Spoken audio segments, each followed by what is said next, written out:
देखिए, अनुच्छेद 16 आपका पढ़ाया जा रहा था और आर्टिकल जो 16 था वो समाप्त हो गया था और उसमें आपका तमाम संविधान संशोधन बताया गया था।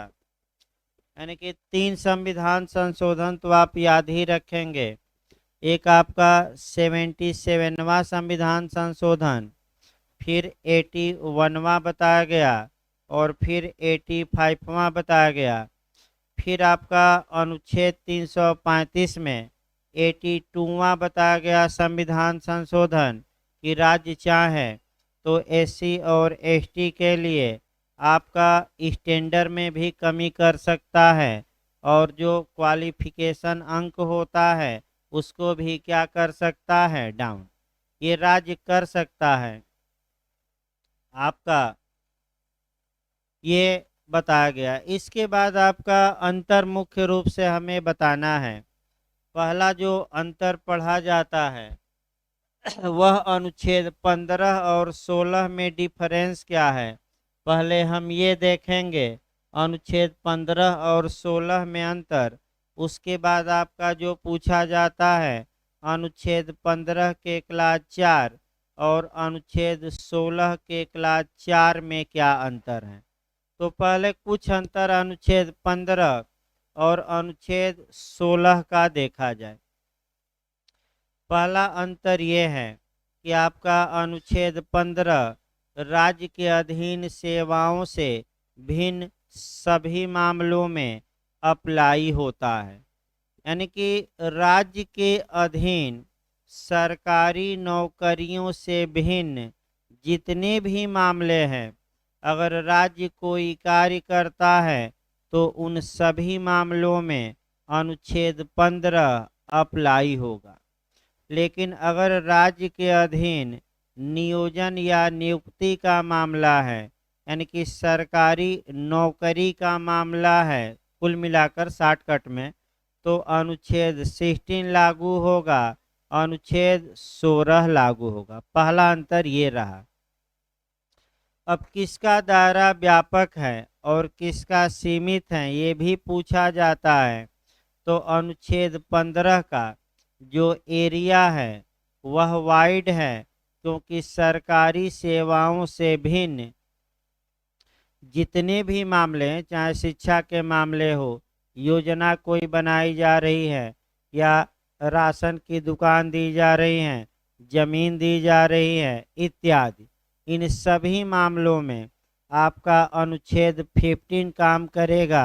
अतः अनुच्छेद 15 का जो वाइड एरिया है, व्यापक दायरा है, जबकि अनुच्छेद 16 का जो दायरा है वह सीमित दायरा है। अर्थात अनुच्छेद 16 का दायरा सीमित है। क्यों सीमित है?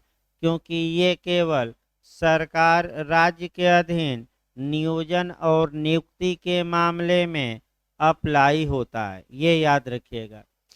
तीसरा अंतर ये है कि अनुच्छेद 15 के क्लाज 1 में आपका केवल और केवल 5 आधार बताए गए हैं, जिन आधारों पर राज्य किसी भारत के नागरिक के बीच कोई विभेद नहीं करेगा। जबकि अनुच्छेद 16 के क्लाज 2 में 7 आधार बताए गए हैं। तो जहां तक आधारों की संख्या की बात है, अनुच्छेद 15 में विभेद न करने के कम आधार हैं और अनुच्छेद 16 में ज़्यादा आधार हैं। तो अनुच्छेद 15 में कितने आधार हैं? 5। और अनुच्छेद 16 में कितने आधार हैं? 7। ये याद रखना है। अगला अंतर आइए, जहाँ तक अनुच्छेद 15 की बात है, अनुच्छेद 15 का जो क्लाज 2 है वह जो मूल अधिकार हैं, ये सामाजिक हित को प्रश्रय देते हुए ये बताया गया है कि ये जो मूल अधिकार होगा ये राज्य के विरुद्ध भी प्राप्त होगा और प्राइवेट व्यक्तियों के विरुद्ध भी। यानी कि अनुच्छेद 15 में कुछ मूल अधिकार ऐसे दिए गए हैं जो राज्य के विरुद्ध भी हमें प्राप्त हैं और प्राइवेट पर्सन के विरुद्ध भी, जैसे सार्वजनिक स्थानों पर पानी पीना, पानी लेना, आना जाना, भोजन करना इत्यादि पर माने इत्यादि के मामलों में अगर राज्य विभेद करता है या कोई आम आदमी विभेद करता है तो हम हाई कोर्ट या सुप्रीम कोर्ट का दरवाजा क्या कर सकते हैं, खटखटा सकते हैं। लेकिन अनुच्छेद 16 का जो मूल अधिकार है वह प्राइवेट संस्थाओं में लागू नहीं होता। अनुच्छेद 16 का जो मूल अधिकार है, जो प्राइवेट संस्थाएं या कंपनियां हैं उसमें रिजर्वेशन की बात नहीं करता, तो केवल किसमें रिजर्वेशन की बात करता है, आपका सरकारी सेवाओं में, यानी कि राज्य के अधीन नियोजन और नियुक्ति में।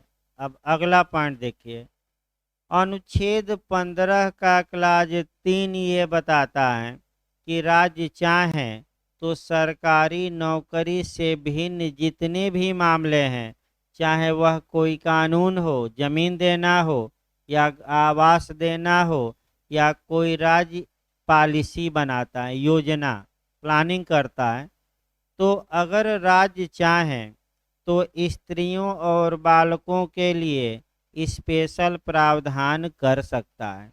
जबकि अनुच्छेद 16 में स्त्रियों और बालकों के लिए कहीं कुछ स्पेशल प्रावधान करने की बात नहीं कही गई है, यानी कि कहीं कुछ कहा नहीं गया है। लेकिन अनुच्छेद 15 में ये बात जरूर बताई गई है कि राज्य चाहे तो किसके लिए विशेष प्रावधान कर सकता है, स्त्रियों के लिए और बच्चों के लिए। मैं पढ़ाते समय पूरा तो नहीं बताया था, लेकिन कुछ उदाहरण मैं जरूर बताया था जहाँ के कुछ ऐसे कानून हैं जो केवल और केवल स्त्रियों के संरक्षण के लिए बने हैं और कुछ ऐसे कानूनों में प्रावधान है जो केवल और केवल बालकों के संरक्षण के लिए बने हैं। और सबका कॉन्स्टिट्यूशनल बेस अनुच्छेद 15 का क्या है, 3।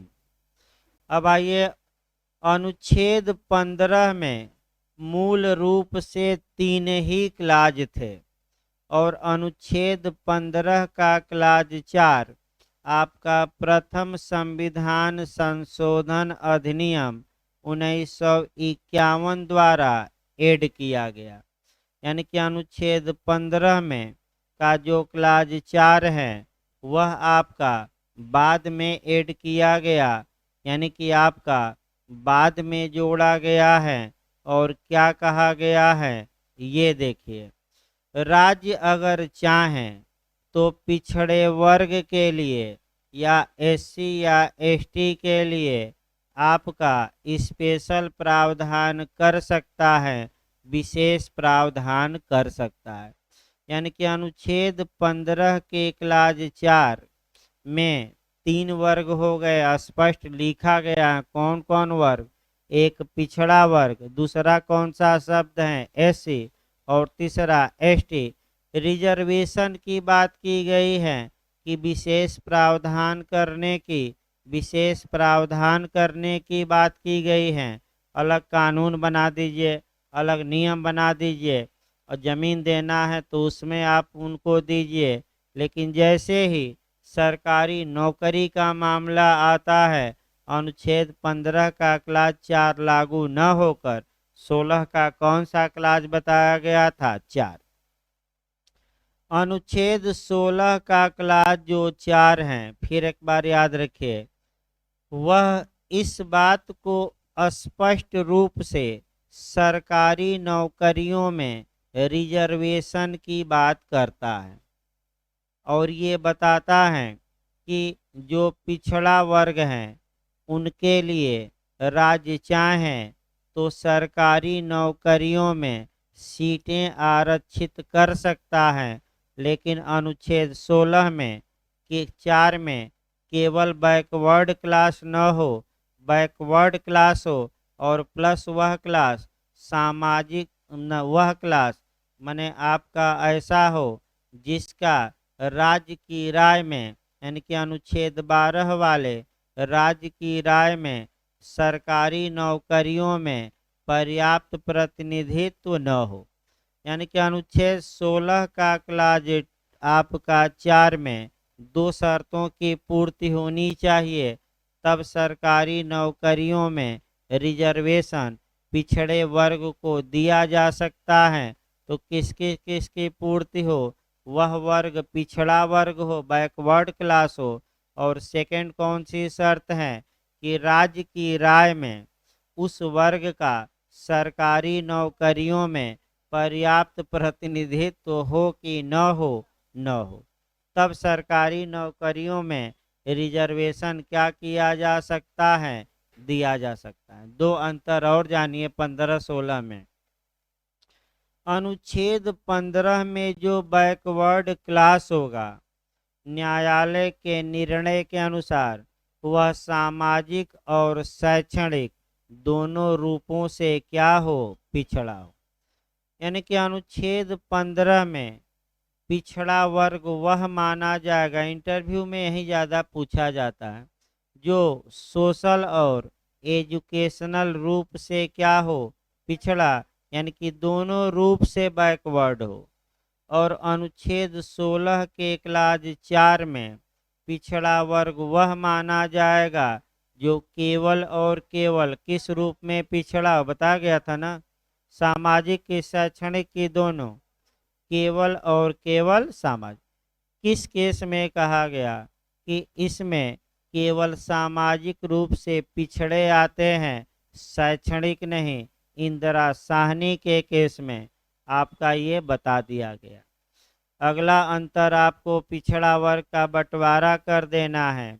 अनुच्छेद 15 के क्लाज 4 में पिछड़ा वर्ग में 3 वर्ग शामिल हैं, स्पष्ट लिखा गया है कौन कौन? पिछड़ा, एससी और एसटी। अपने मन से हम नहीं बता रहे हैं, बेयर एक्ट में स्पष्ट तीनों का क्या है?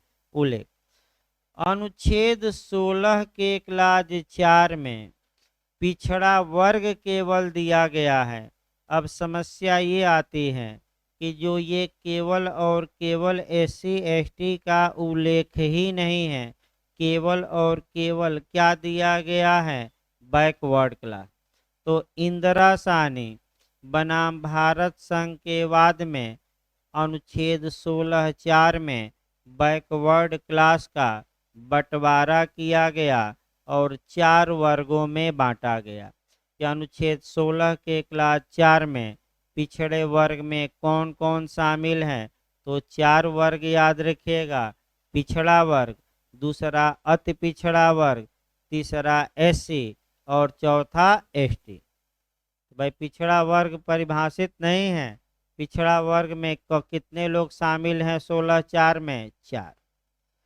अब आइए आपका 15(5) आपका देख लेना है लास्ट में कि सरकारी और निजी शिक्षा संस्थाओं में ईडब्ल्यूएस वालों के लिए 10% सीटें प्रवेश में रिजर्व की गई हैं। और सरकारी नौकरियों में ये जो रिजर्वेशन है ये 16 के क्लास 6 से कवर होगा। यानी कि प्राइवेट शिक्षा संस्थान, सरकारी शिक्षा संस्थान जो अल्पसंख्यक के न हो, माइनॉरिटी के न हो, ईडब्ल्यूएस की 10% सीटें रिजर्व हैं प्रवेश में। तो अनुच्छेद 15 का क्लाज 5 नहीं 5 की 6 देख लीजिए भाई। 16 का तो 6, 15 का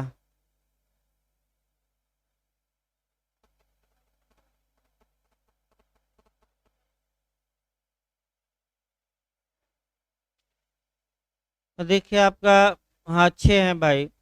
5 में आपका फिर एक बार देखिए, अनुच्छेद 15 के क्लास 4 में आपका पिछड़ा वर्ग एससी एसटी के लिए विशेष प्रावधान है।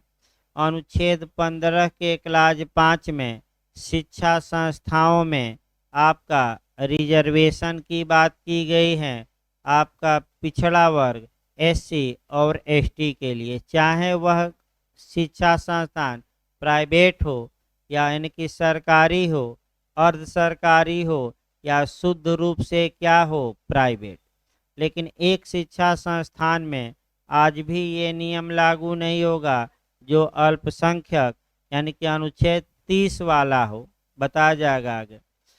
और 15 का क्लाज 6 EWS के बारे में है कि शिक्षा संस्थाओं में भी प्रवेश में इन्हें क्या दिया जाएगा, 10% आरक्षण।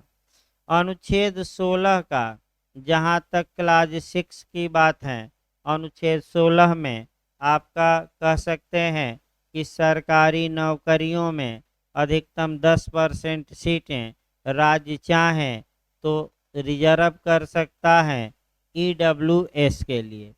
ये आया संविधान का 103वें संविधान संशोधन द्वारा, जिसे चैलेंज किया गया है और मामला सब जुडिस है यानी कि न्यायालय के विचार के अंतर्गत है। अब फैसला आने ही वाला है जल्दी, तो बताया जाएगा, कई बार बताया गया। अब अगला क्वेश्चन जो आपका बनता है, 15(4) और 16(4) में अंतर क्या है। अब 15(4) और 16(4) में अलग से अंतर लिखना है और समझना है। कम से कम 4 से 5 अंतर आप जरूर बताइएगा जो टेक्निकल अंतर हो। देखिए हम फिर एक बार पहले अंतर से शुरू करते हैं। अब अंतर 15-16 में नहीं करना है, अब आपका क्लास वाइज पूछा जाता है इंटरव्यू में। आपका मेंस में तो नहीं आएगा, प्री में भले आ सकता है, लेकिन इंटरव्यू में आपका पूरा चांस रहता है पूछने का। तो आपका देखिए पहला आपका क्या है कि अनुच्छेद 15 का क्लाज 4 किस मामले में लागू होगा, पहले ये देखना है। तो राज्य के अधीन नियोजन और नियुक्ति से भिन्न सभी मामलों में, यानी कि सरकारी नौकरियों से भिन्न सभी मामलों में अनुच्छेद 15 का क्लास 4 क्या होगा, लागू। यानी कि इसका मतलब ये हुआ कि अनुच्छेद 12 वाला जो स्टेट या राज्य हैं, अगर वह कोई पॉलिसी बनाता है और जो सरकारी नौकरियों से कहाँ का है मामला, बाहर का, तो कौन सा अप्लाई करेगा अनुच्छेद, स्पेशल प्रावधान के लिए 15 का क्लास 4। और जबकि 16 का क्लास 4 केवल और केवल राज्य के अधीन नियोजन और नियुक्ति के मामले में लागू होगा। इसका मतलब एक लाइन में सामान्य भाषा में केवल और केवल सरकारी नौकरियों में। भाई पहला अंतर फिर हम बता रहे हैं, महत्वपूर्ण है आपका, फिर एक बार दिमाग में बैठाइए। अनुच्छेद 15 का क्लास 4 राज्य के अधीन नियोजन और नियुक्ति से भिन्न सभी मामलों में अप्लाई करता है जहां की राज्य कोई योजना या पॉलिसी बनाए। जबकि अनुच्छेद आपका 16 का खंड 4 जो है वह केवल और केवल कब लागू होगा, राज्य के अधीन नियुक्ति और नियोजन में, यानी कि एक लाइन में सामान्य भाषा में केवल और केवल सरकारी नौकरियों के मामले। पहला अंतर याद करके जाइएगा। अब दूसरा, किसका एरिया व्यापक है और किसका सीमित है। तो बताइए सरकारी नौकरी सीमित है कि अन्य मामले। तो सरकारी नौकरी सीमित और अन्य मामले क्या हो गए, व्यापक। तो बताइए अनुच्छेद 15 के क्लाज 4 का जो एरिया है वह वाइड है, व्यापक है, और अनुच्छेद 16 का जो खंड 4 है उसका दायरा क्या है, सीमित। क्यों व्यापक है, क्योंकि सरकारी नौकरी से भिन्न ज़्यादा मामले होते हैं और सरकारी नौकरी के मामले क्या होते हैं, सीमित होते हैं। ये याद रखिए दूसरा अंतर। तीसरा अंतर ये आया कि कौन मूल संविधान में था और कौन बाद में ऐड किया गया। तो बताइए मूल संविधान में कौन था 16(4) और कौन बाद में जोड़ा गया 15(4)। तो आप ये भी अंतर दिखा सकते हैं कि 15(4) प्रथम संविधान संशोधन अधिनियम 1951 द्वारा जोड़ा गया था, जबकि 16 का खंड 4 किसमें था, मूल संविधान में। ये आप अंतर दिखा सकते हैं। आगे देखिए, आपका शब्दों का 3-4 अंतर शब्द पर करना है। शब्द यानी कि जो बेयर एक्ट में शब्द हैं। अनुच्छेद 15 के क्लाज 4 में रिजर्वेशन की बात न करके स्पेशल प्रोविजन की बात की गई है, विशेष प्रावधान की बात की गई है। यानी कि अनुच्छेद 15 के क्लास 4 में जो शब्द यूज किया गया है वह क्या किया गया है, विशेष प्रावधान। यानी कि राज्य चाहे तो पिछड़ा वर्ग एससी और एसटी के लिए स्पेशल प्रोविजन कर सकता है। तो आरक्षण की बात न करते हुए किसकी बात की गई है, विशेष प्रावधान। जबकि अनुच्छेद 16 के खंड 4 में स्पष्ट रूप से आरक्षण या रिजर्वेशन शब्द का क्या किया गया है, उल्लेख। फिर एक बार इसको देखिए, भाई कठिन है आपका अंतर निकालना। और फिर एक बार देखिए, अनुच्छेद 15 के क्लाज 4 में कहीं भी रिजर्वेशन की बात नहीं की गई है, बल्कि ये कहा गया है कि राज्य चाहे तो विशेष प्रावधान कर सकता है। लेकिन अनुच्छेद 16 के क्लास 4 में स्पष्ट रूप से रिजर्वेशन की क्या की गई है, बात। ये याद रखिए। अगला पिछड़ापन पर आ जाइए। अनुच्छेद 16 के खंड 4 में जो पिछड़ापन का आधार है, जहाँ की राज्य स्पेशल प्रावधान करता है, वह आपका है आपका सामाजिक और शैक्षणिक दोनों। यानी कि जो ये वर्ग होना चाहिए 16(4) में, वह वर्ग आएगा जो 15(4) में 15(4) में जो वर्ग आएगा वह वर्ग आएगा जो सोशल और एजुकेशनल दोनों रूप से बैकवर्ड हो। लेकिन 16(4) में केवल वह वर्ग आएगा जो किस रूप में बैकवर्ड हो, सामाजिक।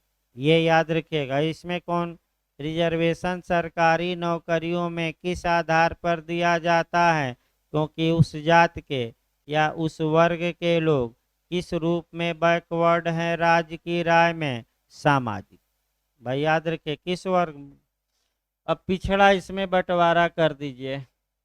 अनुच्छेद 15 के क्लाज 4 में आपका स्पष्ट रूप से लिखा गया है 3 शब्द। कौन कौन शब्द लिखा है, पहला आपका पिछड़ा वर्ग लिखा गया है, दूसरा शब्द क्या है, एससी, और तीसरा शब्द क्या है, एसटी।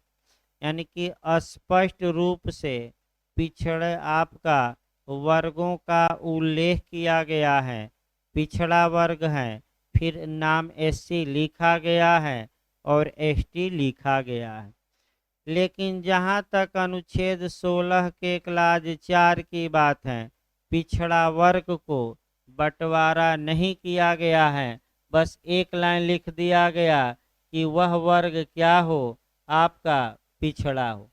तो उच्चतम न्यायालय ने इंदिरा साहनी के केस में पिछड़ा अनुच्छेद 16 के क्लाज 4 में जो बैकवर्ड क्लास दिया गया है उसको कितने वर्गों में विभाजित करके कहा कि ये सभी पिछड़े वर्ग में शामिल हैं, 4। एक पिछड़ा वर्ग, दूसरा अति पिछड़ा, तीसरा एससी कैटेगरी के लोग और चौथा कौन, एसटी। अगला ये आपका जो ये अनुच्छेद 15 का खंड 4 और 16 का खंड 4 में आपका पिछड़ापन भी देख लिए, आधार भी देख लीजिए, विशेष प्रावधान और रिजर्वेशन भी। आपका अगला जो देखना है कि अनुच्छेद 15 के क्लाज 4 में आपका ये दिया गया है कि ओबीसी, एससी और एसटी के लिए राज्य चाहें तो स्पेशल प्रावधान कर सकता है, उसके अलावा अन्य कोई कंडीशन का उल्लेख नहीं है, बैरक में नहीं है। लेकिन अनुच्छेद 16(4) अगर हम देखते हैं तो 16(4) में केवल पिछड़ा वर्ग ही नहीं बल्कि एक और परिस्थिति का उल्लेख किया गया है। अगर वह परिस्थिति विद्यमान रही तभी सरकारी नौकरियों में उस पिछड़े वर्ग को रिजर्वेशन दिया जा सकता है। तो मैं लगातार बता रहा हूँ कि रिजर्वेशन के लिए 2 कंडीशन को फॉलो करना पड़ेगा। पहली कंडीशन कि वह वर्ग बैकवर्ड क्लास हो, पिछड़ा वर्ग हो, और किस रूप में, सामाजिक। और दूसरा जो बैरक में लिखा है कि राज्य की राय में उस वर्ग का राज्य के अधीन सेवाओं में पर्याप्त प्रतिनिधित्व न हो। यानी कि इसका मतलब ये हुआ कि 15(4) के तहत कोई कंडीशन नहीं है, कोई शर्त नहीं है, जबकि 16 के क्लाज 4 के तहत एक शर्त लगी है। और वह शर्त क्या है कि केवल पिछड़ेपन के आधार पर रिजर्वेशन नहीं बल्कि उस वर्ग का प्रतिनिधित्व माने सरकारी नौकरियों में पर्याप्त न हो। अब आइए, आपका व्यापक हो गया 15(4), सीमित हो गया 16(4), लेकिन आपका एक क्वेश्चन और पूछा जाता है, इम्पोर्टेंस किसका ज़्यादा है, कौन महत्व ज़्यादा रखता है और कौन महत्व कम रखता है। भाई व्यापक की बात हम नहीं कर रहे हैं, महत्व की। तो बताइए कौन किसका महत्व ज़्यादा है। भाई किसका महत्व ज़्यादा है, 16(4) का, और किसका महत्व कम है। क्यों महत्व है, देख ही रहे हैं क्यों महत्व है भाई, अब बताएं कि ना बताएं। देख ही रहे हैं कि हाय तौबा मची है, ये सरकारी नौकरी, वो सरकारी नौकरी। एक सेकंड भाई, इस प्रकार आप कितना अंतर हुआ, लगभग 8 बहुत है, इतना अंतर 4-5 निकालते निकालते हालत खराब हो जाएगी। यहाँ तो भाई 8 आपको बता दिया गया।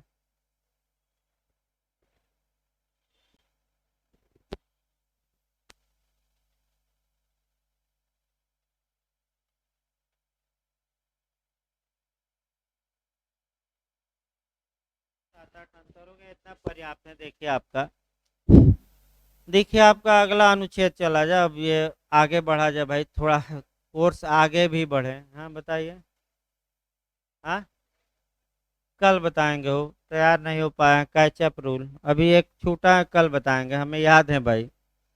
आपका कैचअप रूल बताया जाएगा, क्या है, नागराज के केस में आया, उसको हम बताएंगे कल। अभी अगला देखिए, जो समता का पहला, हाँ फिर एक बार कंसेप्ट क्लियर करिए।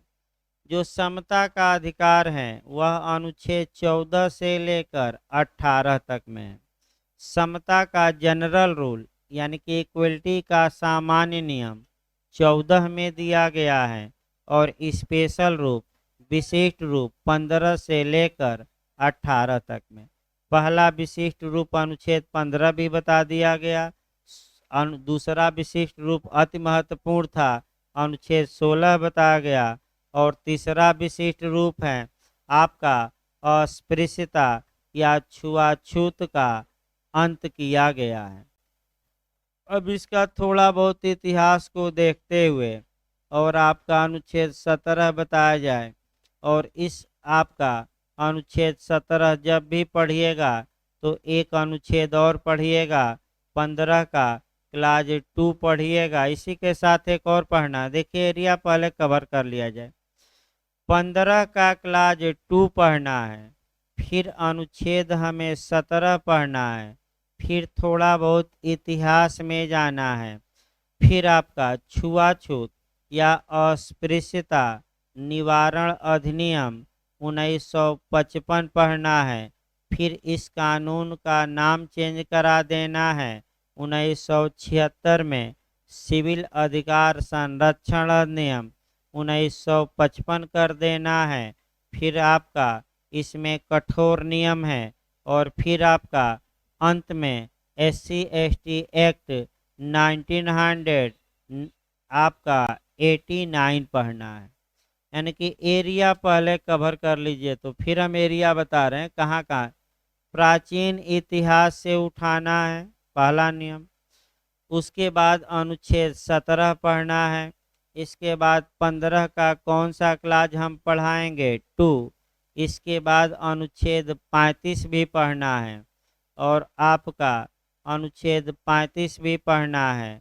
1955 का कानून संशोधन 1976 में, और आपका SC/ST एक्ट भी पढ़ना है।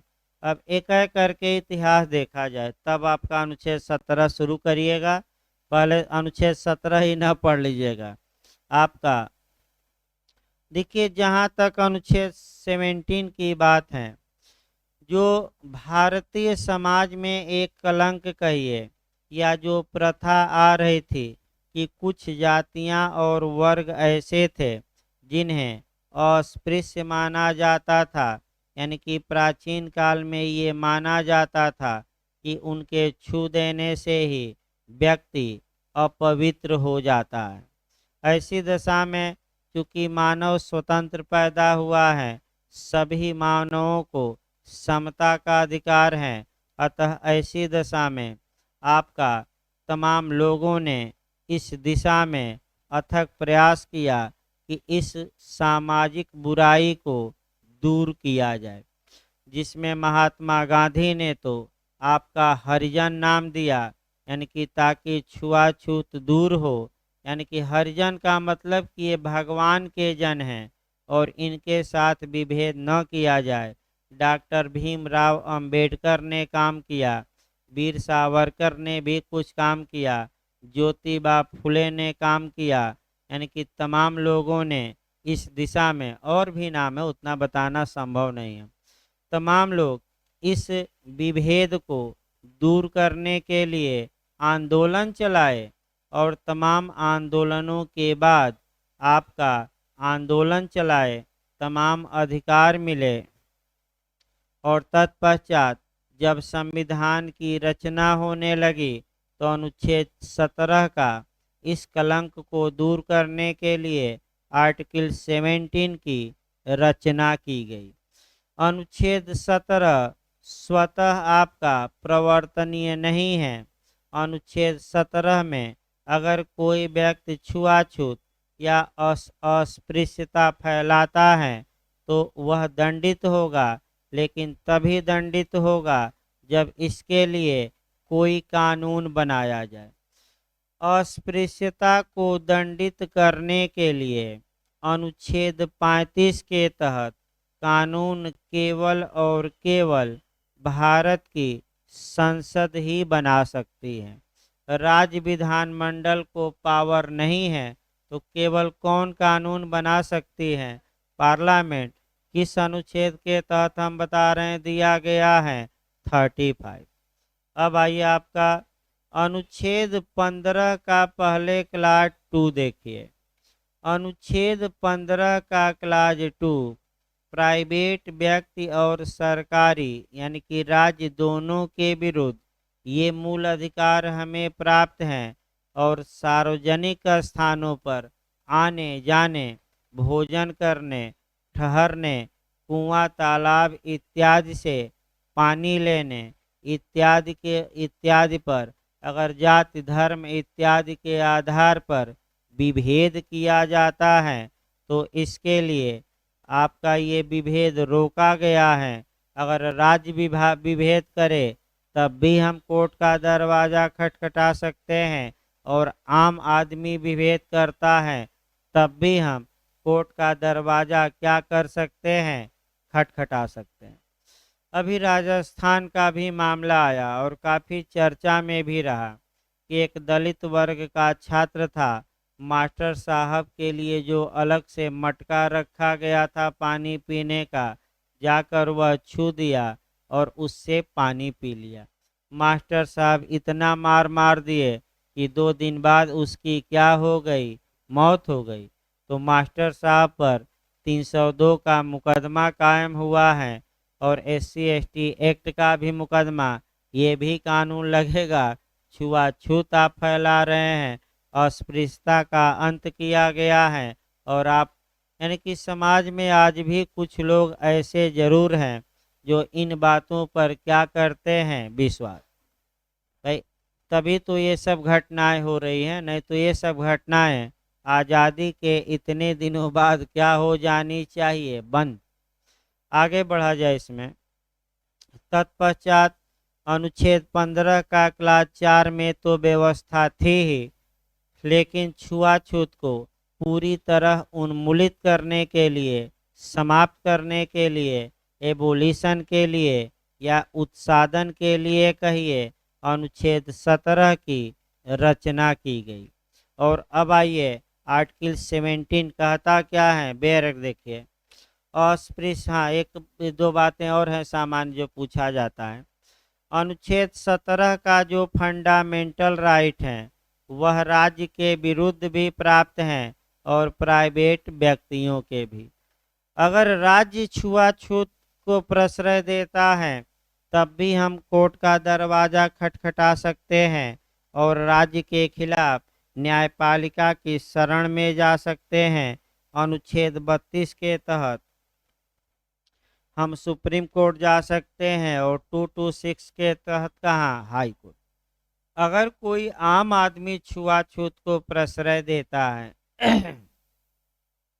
या अस्पृश्यता को प्रश्रय देता है या छुआछूत फैलाता है, दुष्प्रेरित करता है, तो ऐसी दशा में उसके खिलाफ भी हम कोर्ट का दरवाजा खटखटा सकते हैं। यानी कि अनुच्छेद 17 राज्य के विरुद्ध भी हमें मूल अधिकार देता है और प्राइवेट व्यक्तियों के विरुद्ध भी। अब बेरक देखिए, अस्पृश्यता का अंत किया जाता है और उसका किसी भी रूप में आचरण निषिद्ध किया जाता है, प्रोहिबिटेड किया जाता है, रोका जाता है। अस्पृश्यता से उपजी किसी निर्योग्यता को लागू करना अपराध होगा जो विधि के अनुसार दंडनीय होगा। यानी कि अनुच्छेद 17 में अनुच्छेद 17 का उल्लंघन तभी अपराध होगा जब इसके लिए कोई कानून बनाया जाए। इसके लिए कानून कौन बना सकती हैं? केवल और केवल पार्लियामेंट। किस अनुच्छेद के में दिया गया है? अनुच्छेद 35 में दिया गया है। भारत की संसद ने अनुच्छेद 35 का सहारा लेते हुए कानून बनाया, अस्पृश्यता निवारण अधिनियम 1955, जिसमें छुआछूत को प्रतिषिद्ध किया गया था और जो भी व्यक्ति छुआछूत के लिए दुष्प्रेरित करेगा, छुआछूत को प्रश्रय देगा, छुआछूत मानेगा, उसके लिए सजा का प्रावधान किया गया है। 1976 ईस्वी में ये पूछा जाता है क्वेश्चन, 1976 ईस्वी में इस कानून में बदलाव लाया गया, दंड की मात्रा भी बढ़ाई गई थोड़ा और नाम भी चेंज किया गया। क्योंकि बहुत पुराना हो गया था, नाम थोड़ा आपका मैंने अच्छा नहीं था, तो उसको आपका सिविल राइट प्रोटेक्शन एक्ट कर दिया गया। सिविल अधिक हाँ protection of civil right, civil अधिकार संरक्षण अधिनियम 1955। फिर एक बार याद रखिए, 1976 में इस कानून का नाम क्या किया गया? चेंज। फिर संशोधन भी हुआ और थोड़ा बहुत दंड की मात्रा बढ़ाई गई। नाम पहले याद रखिए तब और चीज़ें बताई जाए। नाम क्या है? तो सिविल अधिकार संरक्षण अधिनियम 1955 किया गया। अधिकतम जो आपका छुआछूत जो फैलाएगा, दुष्प्रेरित करेगा, उसे अधिकतम सजा 2 वर्ष तक का कारावास की दी जा सकती है। यानी कि दंड अधिकतम कितना हो सकता है, तो 2 वर्ष तक का कारावास। और जो सबसे महत्वपूर्ण है कि वह ऐसा व्यक्ति अगर एक बार कन्विक्ट हो गया, दोष सिद्ध हो गया, तो अब कोई चुनाव लड़ने के अयोग्य हो जाएगा। न तो राष्ट्रपति का चुनाव लड़ पाएगा, न विधायकी, न सांसदी, और न सरपंच का। यानी कि सभी चुनावों को लड़ने के वह क्या हो जाएगा, यानी कि लायक नहीं रहेगा। क्या हो जाएगा, नालायक। यानी कि कहा जाता है नालायक न समझिएगा, तो डिस्क्वालीफाई हो जाएगा, अयोग्य हो जाएगा। बहुत कड़ा नियम बनाया गया है कि अगर आप प्रधान बनना चाहते हैं और एक बार छुआ इस कानून के तहत सजा पा लिए, तो कभी भी प्रधानी का मुख नहीं देख पाएंगे। आपका पर्चा ही क्या हो जाएगा, खारिज। और छुपा कर भी लिए तो न्यायालय में चुनौती देकर आपका चुनाव क्या कराया जा सकता है, कैंसिल। अब चूंकि ये कानून अपर्याप्त साबित हो रहा था, अब आगे थोड़ा बढ़ा जाए। चूंकि ये कानून अपर्याप्त थोड़ा साबित हो रहा था और ये देखा गया था कि एससी और एसटी के प्रति अत्याचार या एट्रोसिटी के जो ऑफेंस हैं वह बढ़ते जा रहे थे और ये कानून उतना कारगर नहीं था। अतः भारत की संसद ने 1989 ईस्वी में एक अलग कानून बनाया जो छुआछूत को भी प्रतिषिद्ध करता है और छुआछूत को, अस्पृश्यता को अत्याचार मानता है। और वह कानून है एससी एसटी एक्ट 1989। और उसकी धारा आपका जो 3 है, लिखवा भी गया, शाम को पढ़ा भी गया, बहुत लंबी है।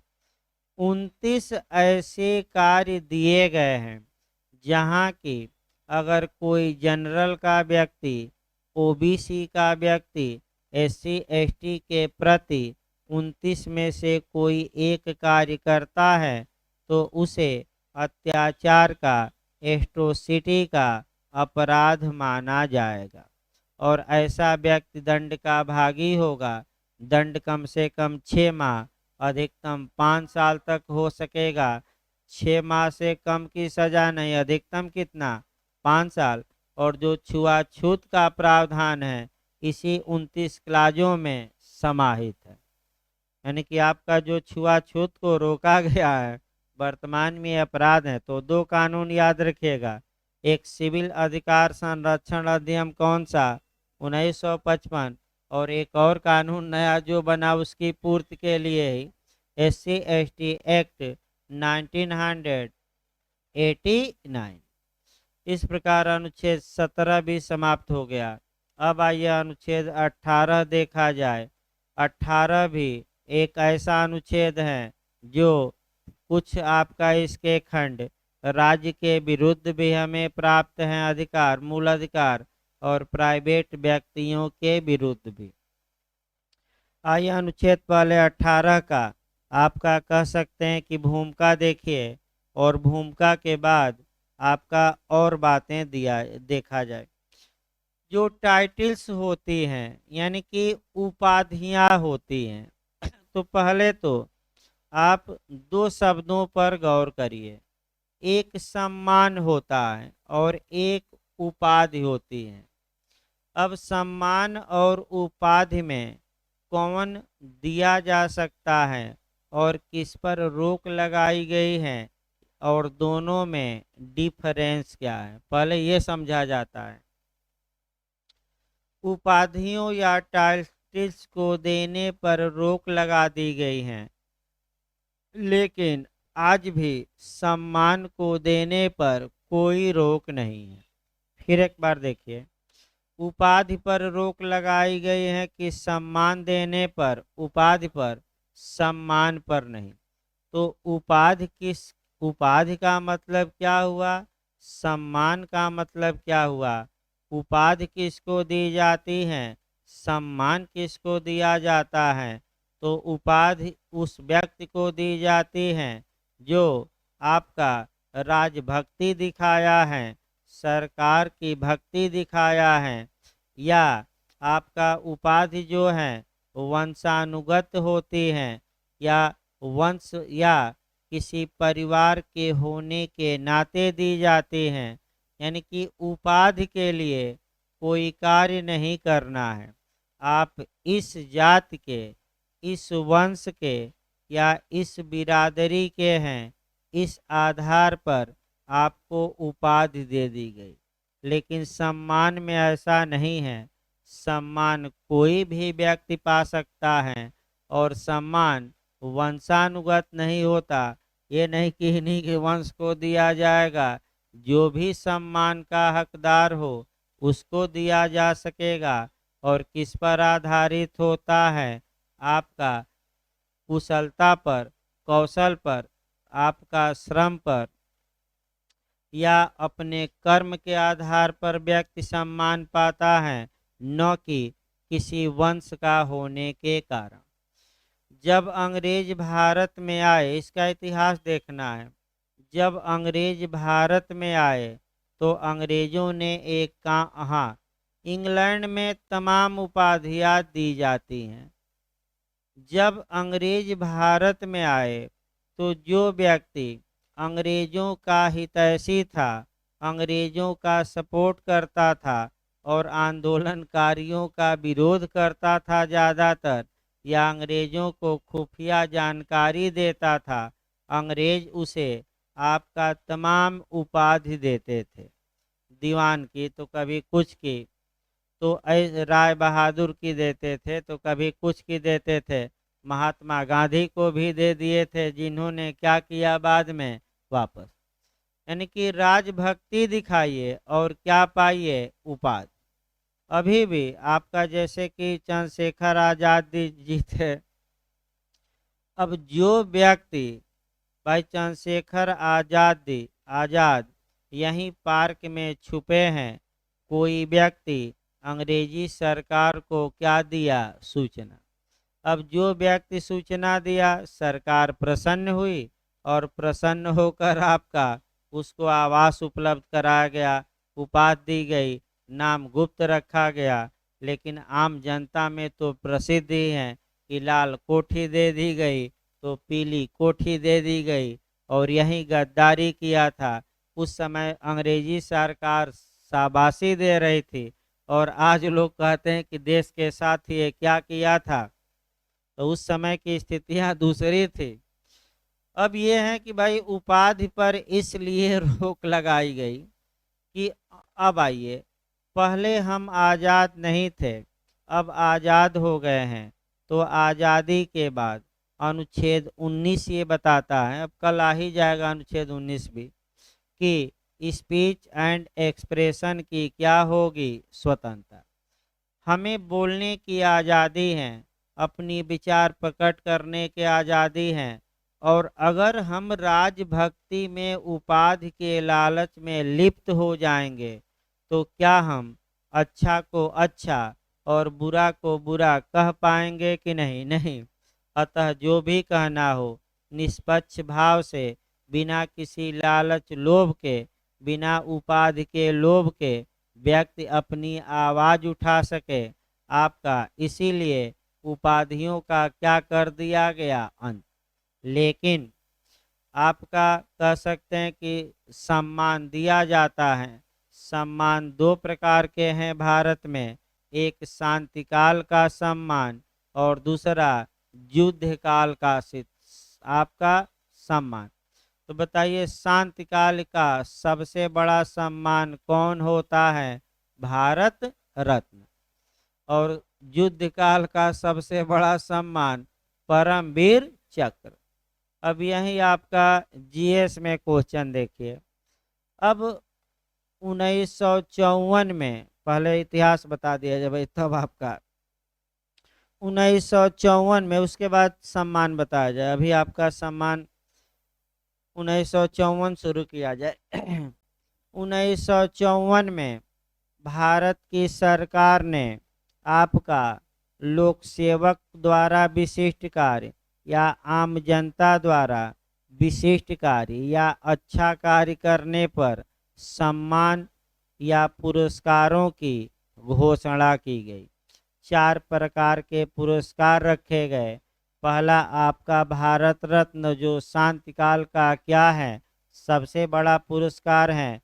दूसरा पद्म विभूषण, तीसरा पद्म भूषण और चौथा पद्मश्री। क्रम से याद रखिएगा। पहला भारत रत्न, दूसरा कौन, पद्म विभूषण, तीसरा कौन है, पद्म भूषण और चौथा कौन है, पद्मश्री। अब पहले भारत रत्न पर आया जाए। यहाँ से जीएस में एक क्वेश्चन बनता है, 4-5 एंगल से हम बता रहे हैं। देखिए आपका अब एक और उपाय है कि जितने लोग भारत रत्न पाए हैं उनकी लिस्ट आप तैयार रखिए। हमें भी अभी याद नहीं है, कुछ हम बताएंगे क्वेश्चन, लेकिन प्रयास करेंगे कि आपका लिस्ट कल बता दें आपका देखकर। क्योंकि एक मॉडल ये बनता है कि कौन भारत, किसको अब तक भारत रत्न नहीं दिया गया है, एक मॉडल ये बनता है। उसको हम अलग बताएंगे, लेकिन कुछ क्वेश्चन जो आता है उसको देखा जाए।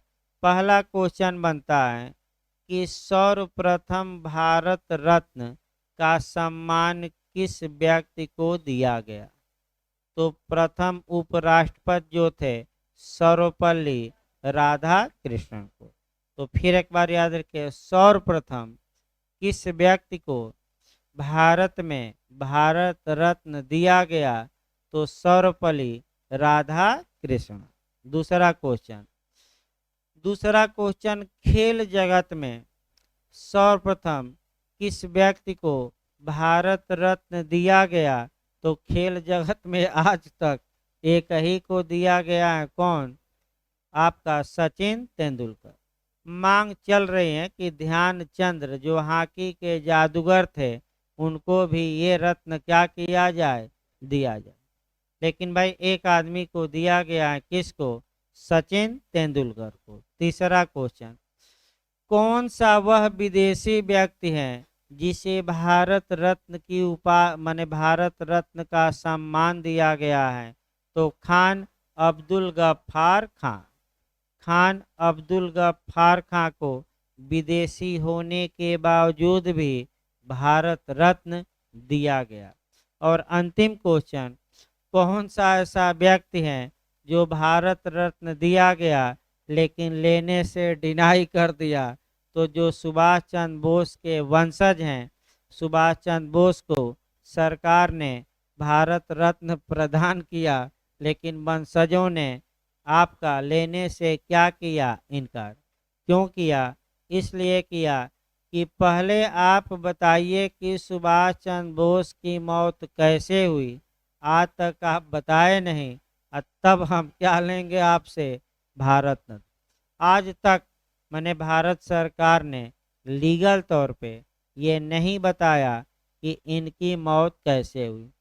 वैसे आपका जहां उनका मैंने पार्थिव शरीर के अवशेष रखे गए हैं, अब अनुमति जापान ने भी दे दी है कि आपका डीएनए टेस्ट का मिलान करने की। तो इनके वंशजों का और जो रखा गया है डीएनए टेस्ट मिलान किया जाएगा।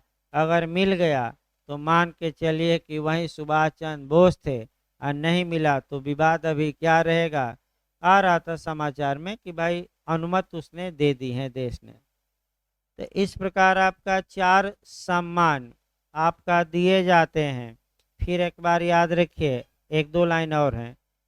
जब जनता दल की सरकार आई, मोरारजी देसाई की सरकार आई, तो 1977 से लेकर 79 तक इन सम्मानों को समाप्त कर दिया गया।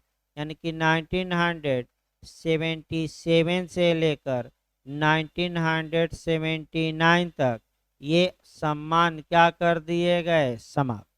फिर कांग्रेस की सरकार आई तो पुनः बहाल कर दिया गया इन सम्मानों को संवैधानिकता को चुनौती दी गई। केस याद रखिएगा, बालाजी राघवन बनाम भारत संघ। पूछा जा सकता है ये सम्मान असंवैधानिक है। ये तर्क रखा गया पिटिशनर द्वारा किस केस में? Balaji Raghavan versus union of India के केस में। उच्चतम न्यायालय ने इन चारों सम्मानों को वैध माना, सही माना, संवैधानिक माना। लेकिन ये जरूर उच्चतम न्यायालय ने बताया कि जो सम्मान दिए जाते हैं आज भी कर्म के आधार पर नहीं बल्कि राजनीतिक प्रेरणावश दिए जाते हैं। अतः कोई कमेटी बनाए सरकार और एक गाइडलाइंस बना ले कि किसको हम क्या देंगे सम्मान। तो इस प्रकार आपका उपाधि का अंत किया गया है, सम्मान का नहीं। उपाधि अपने आप मिल जाती हैं और सम्मान कैसे मिलता है? कर्म पर निर्भर करता है। भाई आपका अपने आप नहीं, वंश के हैं और इनके पुत्र हैं तो मिल गया, इस आधार पर नहीं।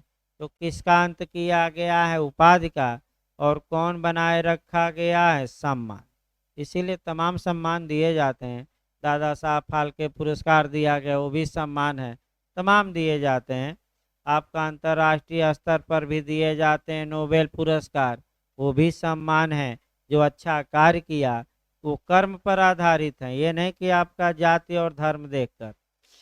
एक लाइन और, जो आपका युद्ध काल का जो सबसे बड़ा सम्मान होता है वह परमवीर चक्र होता है। और भी है, महावीर चक्र है, तमाम कीर्ति चक्र, लेकिन सबसे बड़ा सम्मान ही हमें देखना है, अन्य को यहाँ नहीं पढ़ना है। तो इस प्रकार रेस्ट ले लीजिए 10 मिनट, तब आपका सीपीसी में अपील शुरू करना है। अपील शुरू किया गया था, काफ़ी महत्वपूर्ण रहेगा ये सब सेक्शन